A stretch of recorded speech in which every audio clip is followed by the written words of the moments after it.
there's a case, Castle Rock v. Gonzalez, that might come up. And as a baby law student, when we learned, I don't remember. We studied this case when I was in law school. I do not remember it, so I had to look it up again. And when I was in law school, I probably was the person in class who was like, well, yeah, of course she lost. Her last name is Gonzalez, and like things are not fair.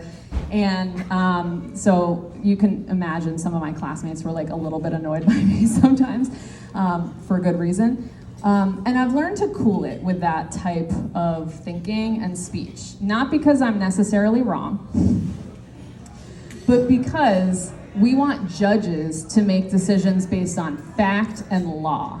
And then sometimes we kind of skip all of that ourselves and just jump right to judgment.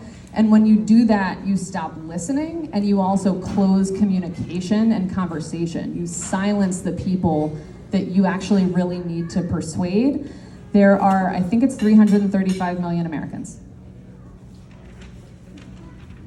I had to look it up. Almost 336 million Americans.